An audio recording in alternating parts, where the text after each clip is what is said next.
O you poor wanderers, who know not your own path, and roam the world in search of wealth, taking dangerous roads, sailing the great sea. O you poor wanderers, it is not your goodness that takes you away from home. The material well-being is what lies within your heart. Poverty took you away. From your mother's bosom you were lost.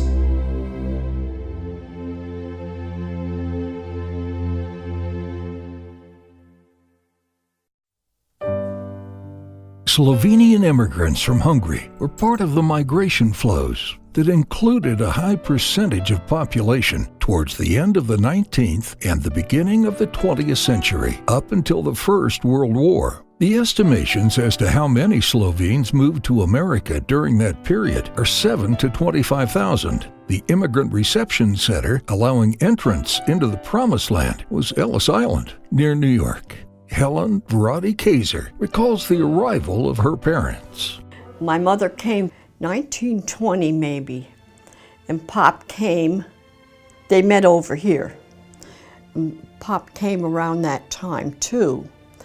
And my mother contracted scarlet fever, she said, and was in a New York hospital for I don't know how long. But Pop came on Christmas Day, the year he came, and I never forget, he said he didn't have anything. One hard salami and one orange. Got off the ship, Ellis Island. And I think, oh my goodness, they were so brave, you know, with nothing and just coming over here. But anyhow, they met over here and had a very happy life.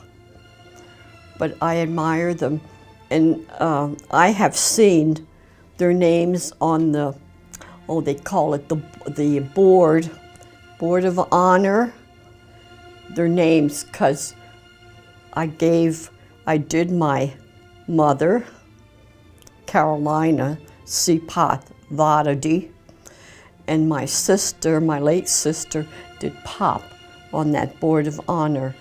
We each gave $100, and their names are on that wall. Wall of Honor, it was called. And that's so exciting when you go to see it, to think they came on the ship on the ocean, I don't know how many days. And Pop said, when he saw the Statue of Liberty, oh, we're getting near to this country, he would say. He knew he was getting close to the country, and they came here to make a better life.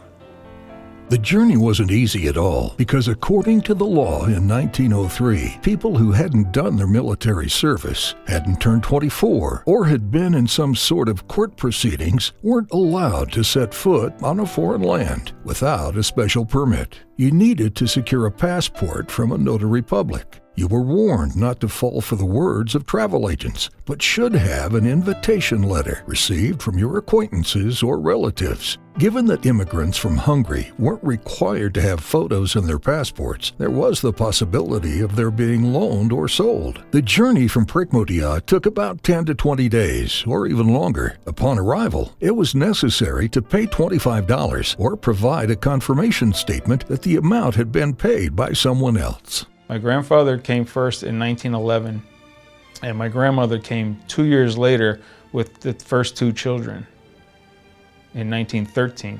My grandparents died when I was like 2 years old, so I never got to talk to them about it. But I've been to Ellis Island and toured the museum there, and I know the conditions were not very good.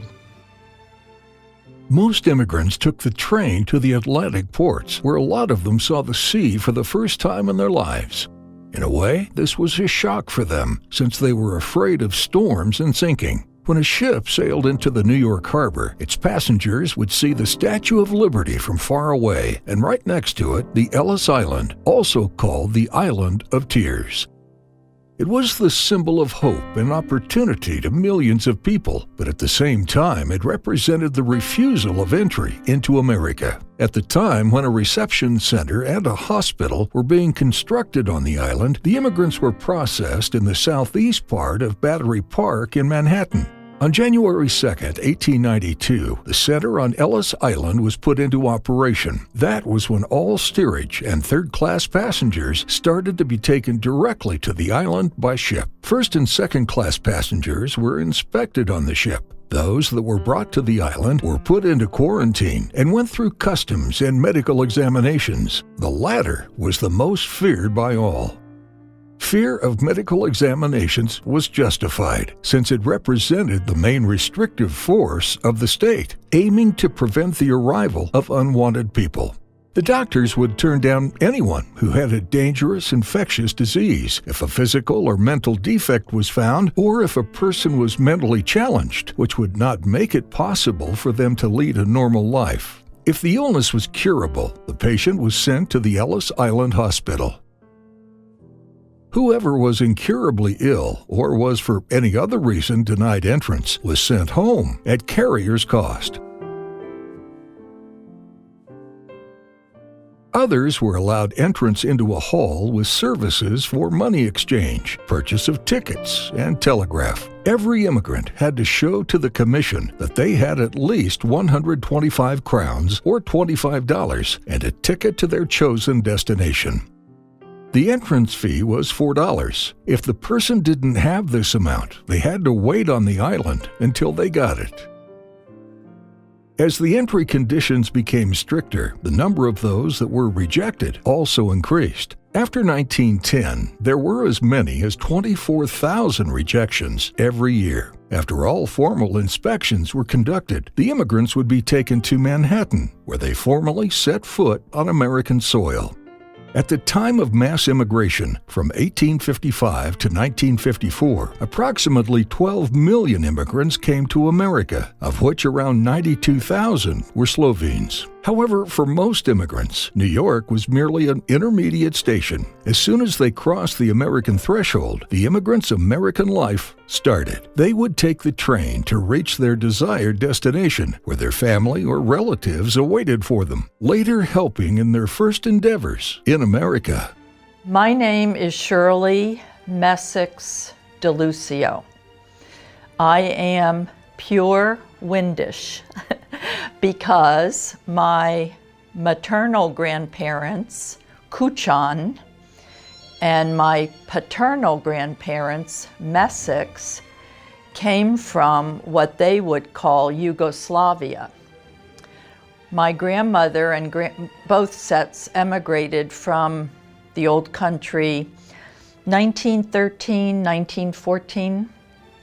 My mother's mother, my Grammy Kuchan, talks about walking during the night, leaving her village, her parents sending her to America, and having to walk very far.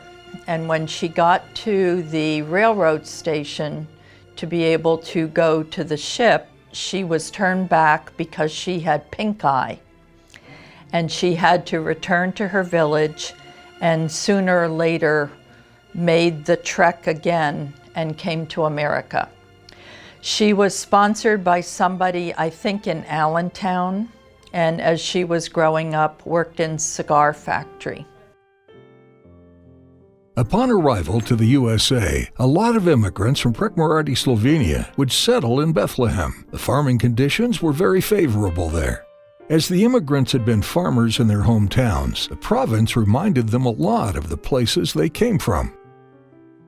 Another reason they would stay in Bethlehem was the fact that the town was connected through rail with New York Harbor, where they had disembarked from their ships. Bethlehem is known as an old town with historic buildings and other reminders of the first immigrants.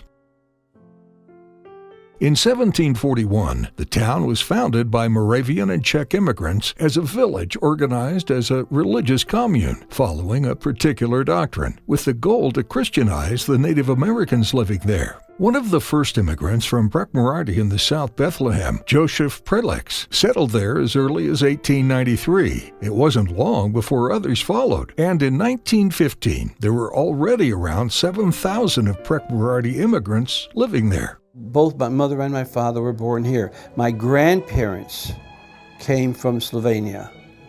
My grandfather, Podlesek, came from Suburbica. And my grandmother was a Vrečić. And she was, I don't know what small village, but she was in a small village near Murska Sobota.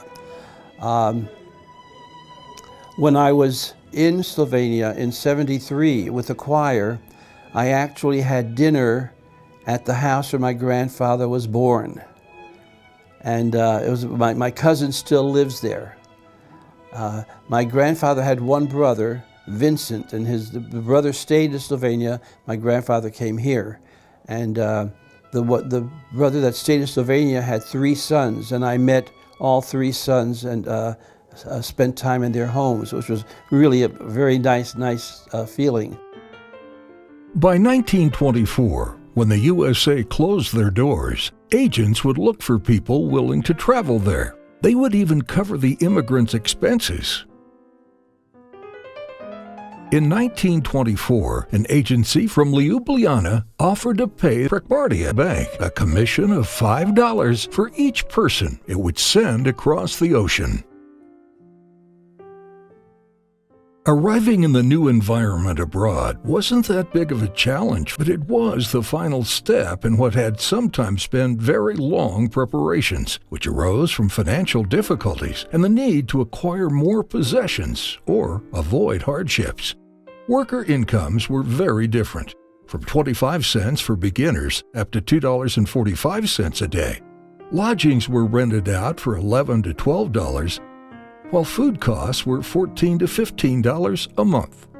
Despite the low income, the newcomers would arrange their basic living conditions and put some money on the side, also managing to send a few dollars back home. My name is Betty Silva, or Elizabeth Silva. I was Elizabeth Bobich, and my mother was a Zarinsky from Ivanovci. I know that my mother learned to cook in one of the houses where she lived. She was only 16. And I never met any of my father's family over in Europe when I was there. But I met quite a few of my mother's family. And it was a pleasure to go to Slovenia to meet my family. Yes, I'm Stefan Antolic. I'm sitting here with Jozef Glaschart and Stefan Celit, Unje Malenvrak is een Stadenvrak. And I'm sitting in the famous Tally Ho Tavern where my history of drinking begins. Because when I started Lehigh University, and in Bethlehem, Pennsylvania, you can't drink until you're 21 years old. So finally, when I was 21, I came in and had my first beer here. So here I am, age of 87, back at the Tally Ho, beginning of my scenes of my first crime. In any event, Tally Ho is in Bethlehem, and the city of Bethlehem has a very interesting history. It was originally founded in 1741 by the Moravians who settled here, and what is now South Bethlehem was just fields. And they lived on the other side of the river, which is now North Bethlehem. So they developed the lands on the south side by selling them off to people who made them farmlands. And at that time, you could not own property in Bethlehem unless you belonged to the Moravian Church. And they kept it very, very strict. My grandparents came from the former Austro-Hungarian Empire. My grandfather's name was Gergar, Shandor Gergar. He was born 1890, and he came here August 1910. Actually, I have the papers from Ellis Island showing his date that he came here and the boat that he came on. He was from Križević, if I'm saying it right, which is the northeast section of Slovenia. And he also knew my grandmother, who was from, I think it's Kustanović, which was maybe a few miles away, and they used to attend the same church. And they used to walk, one Sunday would be one church, the other Sunday would be the other church. She was born 1892, her name was Francesca Foyce. She came here in 1911, where she met my grandfather again. And Bethlehem grew, and as a result, it needed many laborers, so that the United States opened up the doors to immigrants to come in to work at the steel and work at the mines. So it was almost like, as I said before, a steam shovel came to Prekmuria and grabbed 5,000 to 7,000 Slovenes, brought them over and dropped them right in Bethlehem. My grandmother was working in a cigar factory here in Bethlehem, and my grandfather had a ash business, if I remember. He had a horse and a buggy that used to collect the ashes from the coal, and also had a job at Bethlehem Iron Works, which was the Bethlehem Steel, but it was called Bethlehem Iron Works at the time. The majority of the population to the south of the Lehigh River comprised immigrants that settled in the immediate vicinity of their employment. First, they would rent a room or humble lodgings from their relatives or cousins. The steel mill complex was situated on a narrow plain along the Lehigh River, and the settlement spread into the flat-topped hill. Stores, a church, clubs, and other buildings were all built nearby so that people could reach them on foot in a matter of minutes. North Bethlehem, Moravians and the community of North Bethlehem didn't like that because they looked upon these people as foreign invaders. They're coming to live in their country, and they considered themselves Native Americans. The true Native Americans were the Indians, but in any event, they were very strict and harsh on the people of the South Side, and they called South Bethlehem shanty town. The word shanty town means living in a pig pen. In 1917, when South Bethlehem was merged with the North Bethlehem, it had around 25,000 people, 70% of whom had been born in Europe or were the first immigrant generation of children. The newspaper article even mentioned that Bethlehem is so good that they allow the scum of Central Europe, meaning our people, to come live with them. So my mother and father, my mother came over 11 years old, my father was 16, so they were scum and are treated like that. So for me to grow up as a young boy, I felt second class, and that persisted, but they didn't come out and say it. But you felt second class because you weren't invited to join this club or that club, but they didn't say why. They would say, well, if you work hard and study and good, you can become a member, but they never invited you in, which made you feel, gee, I'm not good enough. Well, the grandparents came over in 1903 from Borvecha. They came over into Brandenburg, landed at Ellis Island. Stephen and Adam Dew, one went to the farm in Hellertown. On my dad's side, he went to Bethlehem Steel for work. They had to have good health, sponsorship, money in the pocket. It was tough back then, but they raised some big families, like about 10 to 13 children. They raised their farm products, worked for Campbell's tomato soup products. They raised turkeys on the farm. And on my dad's side, we were in brick coat, plastering. did some electrical work. The Slovenian national background was being visibly emphasized in advertisements, magazines, jubilee brochures of churches and support associations. They were hoteliers, printers, butchers, tailors, bakers, tradesmen, and other craftsmen. This proves that the Prekmurati people weren't merely workers in the steel mill or other factories. I am Mary Carroll, or Maria Paycheck, from Quincy in Prekmurje, Slovenia. I came to America in 1957, but not of my own will. It was something my parents and my aunt wanted. I worked in a sewing factory, and before retiring, I worked in the kitchen of a home for the disabled. I've had a pretty interesting life because I never really wanted to go to America. Today, things are going smoothly in my life. I'm retired and busier compared with the time when I was still working. At the time of the blooming industry, Bethlehem became the center of heavy industry. The first ironworks company in Bethlehem was founded in 1857.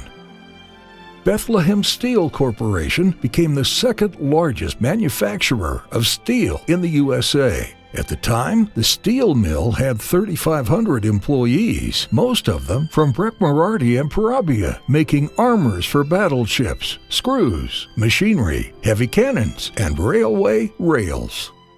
So basically, my grandfather came to this country in 1919, worked at the steel company for 20 years, then he opened up a bar, was self-employed.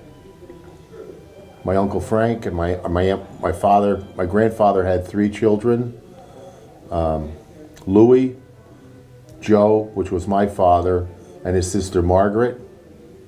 My 2 uncles worked at the steel company, and my father was self-employed. All right. We currently own Saucon Valley Acres, which was built by this church in 1916. St. John's Windish Lutheran Church. It was a picnic grove. The building was built by a gentleman by the name of Temlin, which was Slovenian. And the facility was basically used as a gathering place for churches to come on weekends and have picnics, polka bands, dance, and have fun. Although Slovenian immigrants came to the U.S. mostly as unqualified workers of modest education, they started their new life path at the bottom of the social scale and began to successfully organize themselves very early on. They established church communities and within them their own cultural and support societies. This was all caused by social pressure. So the 2 communities at that time, they became very friendly because in Bethlehem, anyone who came from Europe was unwelcome and they were considered to be foreign invaders.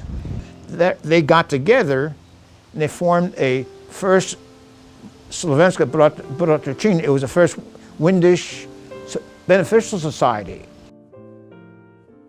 On June 4th, 1912, 41 immigrants got together and established the first South Bethlehem Sick and Beneficial Society to help patients and others in need. All Slovenes found their common goal there, forming branch offices of the society in which money was collected and sent home to Prekmurje and Parabia. The first evangelical society in Bethlehem was founded on September 5, 1915. A Catholic society, the Roman Catholic Slovene Society of St. Joseph for the Sick, was established on June 4, 1916. That same year, Prekmurje built their evangelical church of St. John. And the next year, the Catholic Church of St. Joseph. Evangelical Lutherans went to St. Peter's Evangelical Lutheran Church, which was a German-speaking church, and some spoke German. And because it was evangelical Lutheran, they then decided they wanted their own church. So they built St. John's Windisch Evangelical Lutheran, while the Catholic people were at the Hungarian church. They didn't feel welcome, so they built their own church. It was St. Joseph's Church. The first evangelical priests were Americans of German descent, William and Ernest Stiegler. The Slovene Franciscans of St. Cross in Bridgeport, who had sent Anselm to Bethlehem, were responsible for the Slovene Catholic parish. Ja, zanimivo, gledajte, ta luteranska cerkev, to je edina luteranska slovenska luteranska cerkev. It's interesting. The only Slovene Lutheran church outside Slovenia is the one in Bethlehem. When you come to think of it, the people coming to this part of the world all knew each other from back home, some Lutherans and others Catholics, and what faith it must have been that they would build two churches during the First World War, depriving themselves of their life's necessities. Life wasn't easy back then, but one has to have respect for this awareness, persistence, and stubbornness of Slovenes to have something of their own. In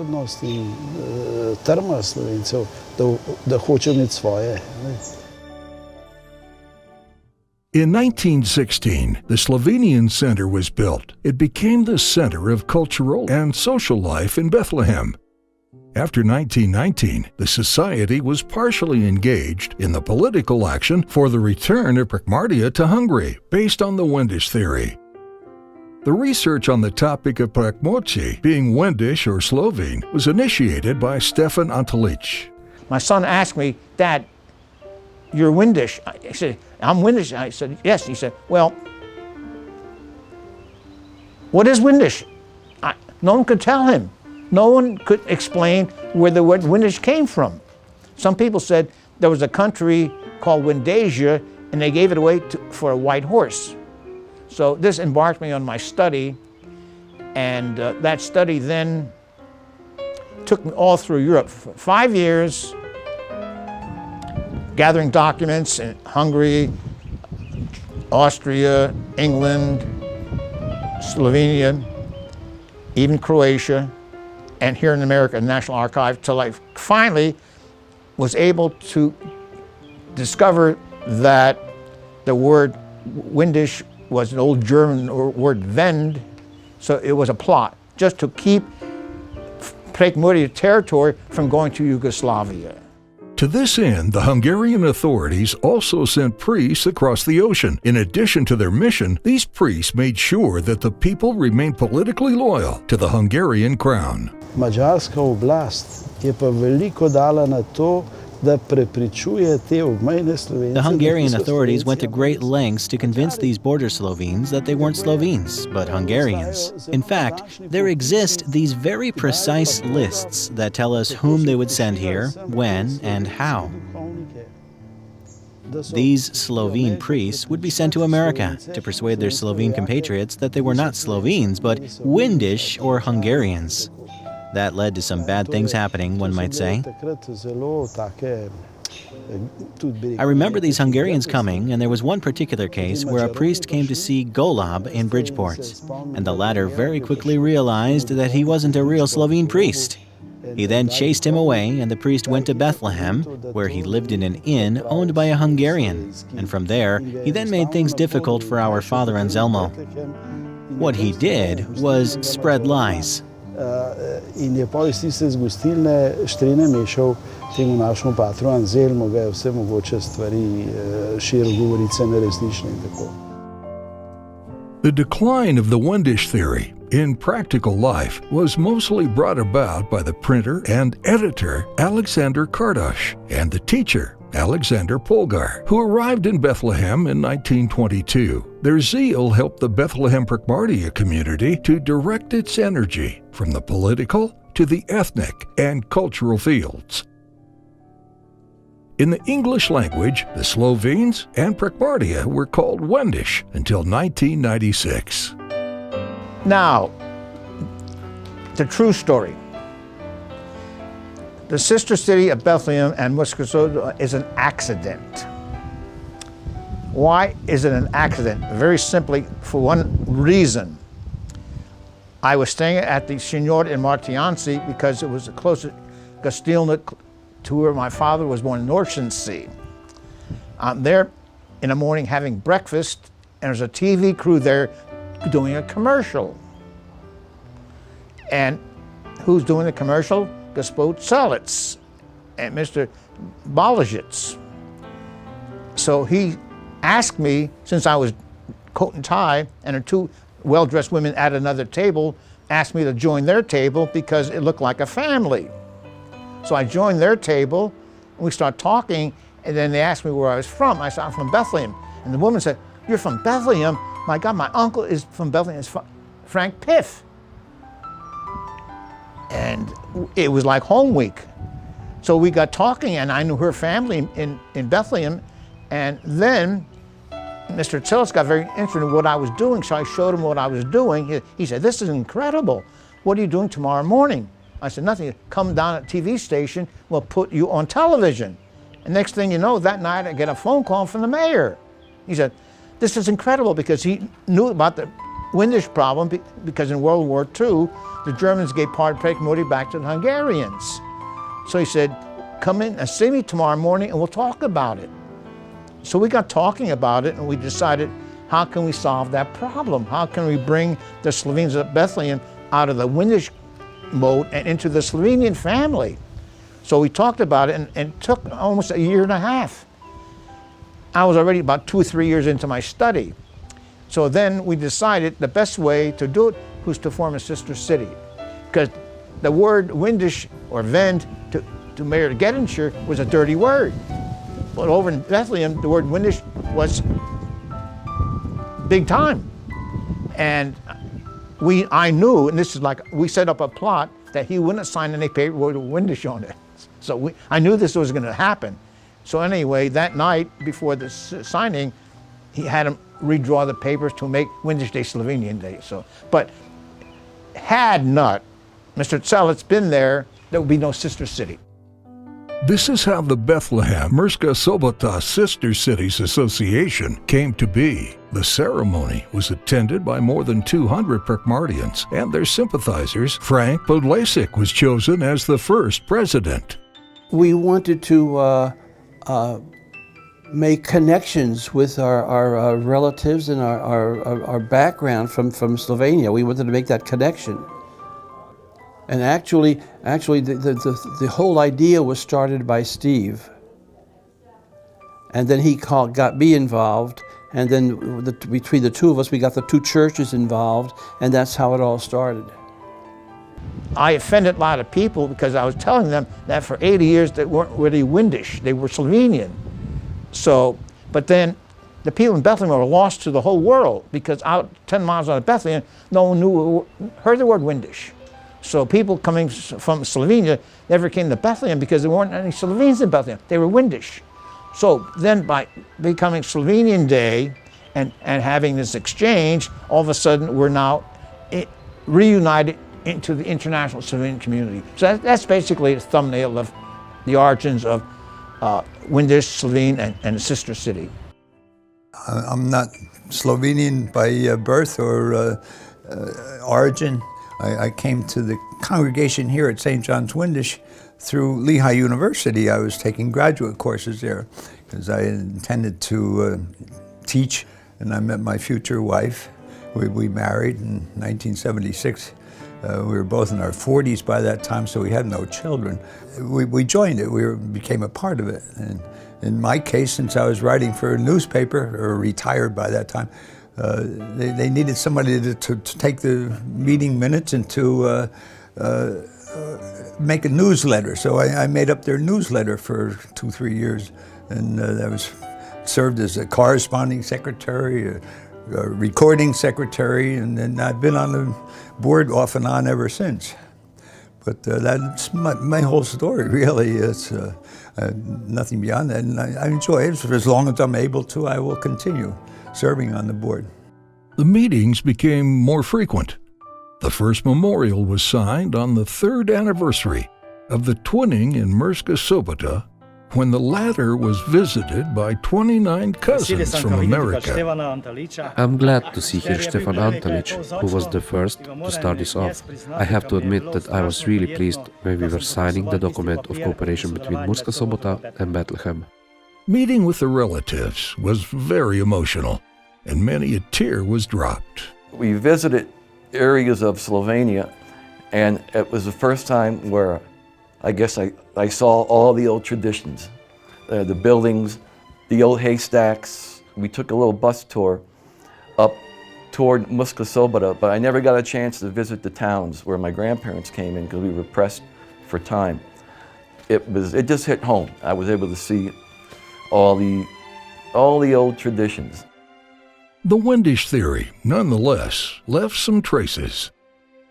The front of the Evangelical Church of St. John still holds the sign, Wendish, which is more of a material remnant of the past than an expression of the current state of mind of the descendants of the first Prekmartia immigrants. A lot of Slovene immigrants have been buried in Bethlehem. There are 3 cemeteries where their families can bury them.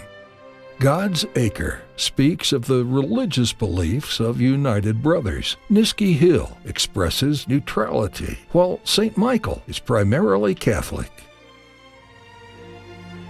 The parents of Stefan Antalic also found their resting place there. The Slovene community in a once blooming industrial center in the American state of Pennsylvania still hasn't come to terms with the decision of the Catholic Diocese of Allentown to close, among the numerous other so-called ethnic parishes, the Church of St. Joseph, which was built by immigrants from Prekmartia at the beginning of the 20th century. At that time, the then Bishop Edward Peter Cullen had to reorganize due to the lack of priests, maintenance funds, and parishioners. A number of parish churches was then closed and sold. The last service was held on July 13, 2008. The closure decision was received with great disappointment. After protest meetings, a complaint was submitted to the Vatican asking to force the diocese to reopen the church. It would take only a little more and the church would be sold for $400,000, with the Center for Medical Health also getting their premises there. At Vatican's request, 7 churches were later reopened for occasional service, among them also being the Slovene one, while parishes remained abolished. Thus, the Slovene parish was abolished and joined with the Hungarian and the Slovak, while the church is only open on the named day of St. Joseph and for funerals. All other days of the year it remains closed. The church gatekeeper opened it for us somewhat unwillingly. In the 15 minutes we had to take the video shots, we were convinced that the church, decorated with great colorful stained glass that had been a present of the immigrants from parts of Prekmartia and Parabia, remains in good condition.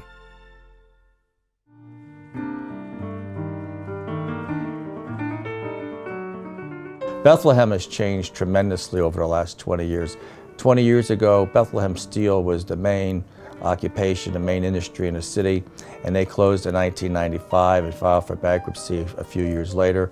25,000 people worked in the steel. It was our largest taxpayer, it was our largest water user, it was our largest employer. Today, along the remains of the Bethlehem Steel, there is a multifunctional space with a casino, game rooms, and a concert venue where the second biggest U.S. music festival, Music Fest, has started taking place. Bethlehem of today, 2016, is much different than the Bethlehem of 1995. Our economy is more diverse.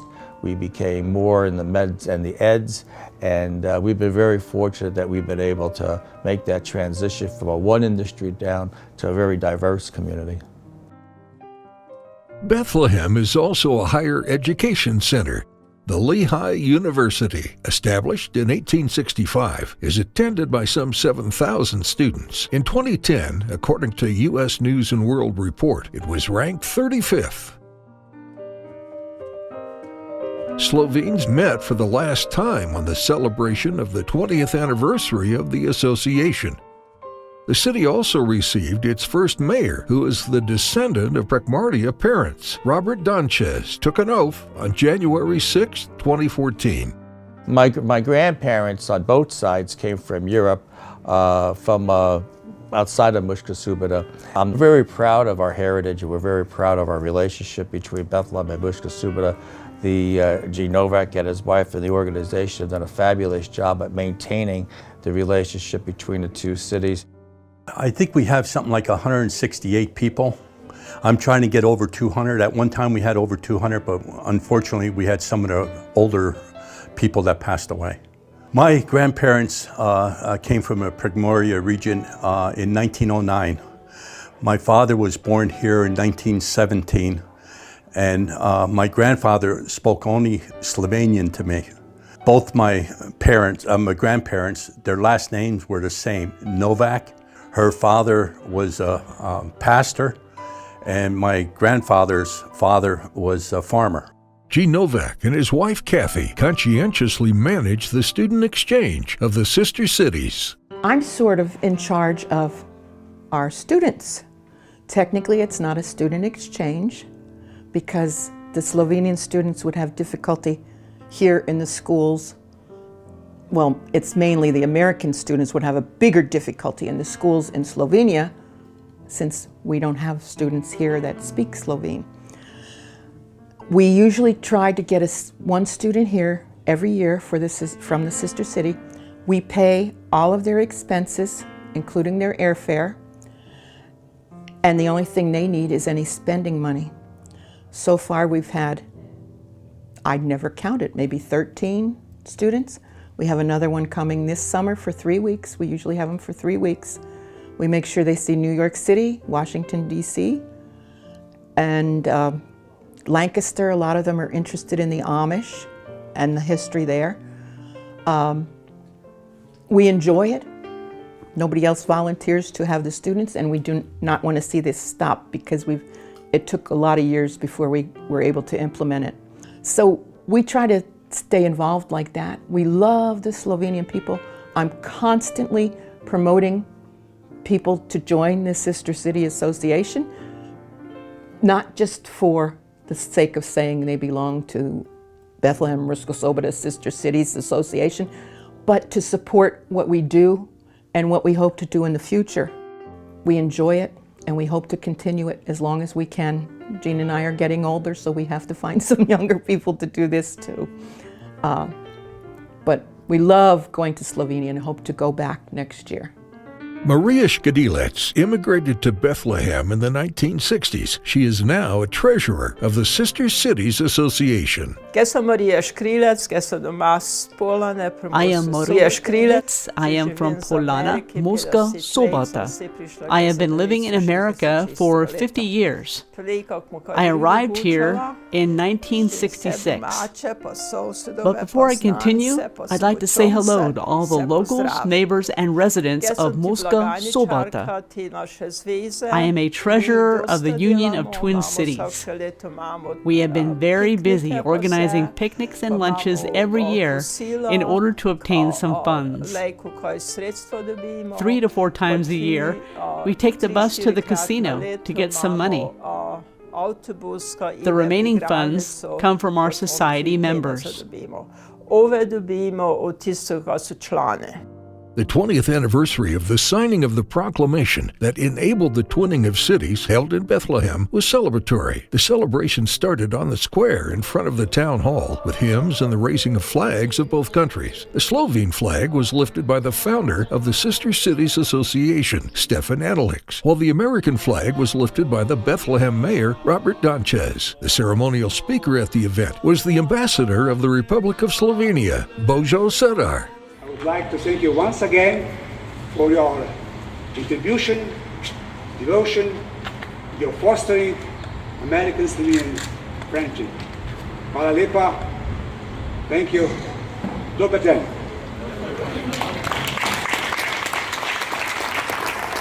The document of gratitude of the mayor of Murska Sobota, Alexander Jošek, was handed to the president of the society, G. Novak, by Brigitte Bashar.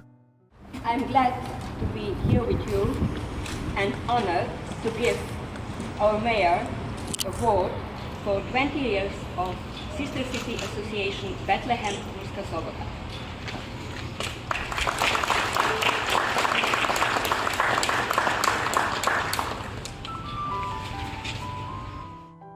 In memory of all of our immigrants who came to Bethlehem, South Bethlehem area, and made this. On this occasion, a memorial sign was unveiled amidst the greenery of the town hall. With the sounds of Slovene music in the background, the memories of the visits were revived by some of those who had traveled to their homeland. From the mountains to the prairie, to the ocean, white with foam, God bless America, my home sweet home.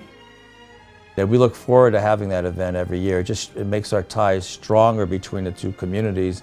And I think that in the future we may want to see some student exchanges and really expand on the partnership that we have between the two cities.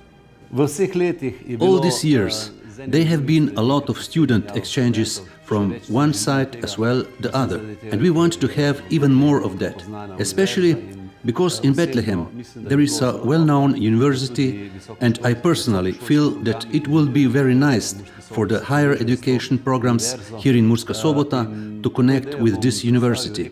I'm going to present this idea to the rector of Maribor University, and I'm convinced that he will welcome it.